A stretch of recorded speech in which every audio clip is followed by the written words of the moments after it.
Focus ഹോളിഡേയ്സിന് കൂടെ ഞാൻ 3ാമത്തെ വട്ടമാണ് വരുന്നത്. ഇതൊരു പ്രത്യേക അനുഭവമായിരുന്നു റോയൽ കരീബിയൻ ക്രൂയിസിലേക്ക് സിംഗപ്പൂർക്കുള്ള ട്രിപ്പ്.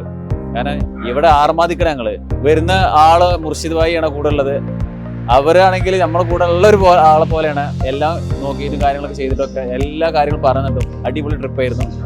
മൂപ്പരാണ് ഒരു രക്ഷയില്ല, എല്ലാ കാര്യങ്ങളും വിശദമായിട്ട് പറഞ്ഞു തരുന്നുണ്ട്. പിന്നെ ഇതിന്റെ അകത്ത് ആക്ടിവിറ്റീസും ഒക്കെ ഫുൾ എൻജോയ്. ഇവിടെ പിന്നെ അങ്ങോട്ട് നാട്ടിൽ പോരാനുള്ള ഇൻട്രസ്റ്റ് നമുക്ക് വരുന്നില്ല. 4 ദിവസം അടിച്ച് പൊളിക്കണം. പിന്നെ ക്രൂയിസിലെ ഫുഡിനെ കുറിച്ച് പറയുകയാണെങ്കിൽ നമ്മൾ ലോകത്തിൽ കാണാത്ത ഐറ്റം ഫ്രൂട്ട്സുകളാണ്, ലോകത്തിൽ കാണാത്ത ഐറ്റം പലഹാരങ്ങൾ, എന്തെല്ലാം ഐറ്റംസുകൾ അറിയാം. എന്തായാലും ജീവിതത്തിൽ ഇതൊരു മറക്കാനാത്ത അനുഭവമാണ്. അത് നിങ്ങൾ എല്ലാവരും ഒന്ന് ആസ്വദിക്കണം എന്നാണ് എനിക്ക് പറയാനുള്ളത്. തീർച്ചയായിട്ടും ഒന്ന് മസ്റ്റായിട്ട് നിങ്ങൾ ഈ റോയൽ കരീബിയൻ ട്രിപ്പ് ഒന്ന് വരണം. ഇതിലുള്ള എല്ലാവിധം നിങ്ങളൊന്ന് കൊണ്ടറിയണം. തീർച്ചയായിട്ടും ഇതൊന്ന് ആസ്വദിക്കണം.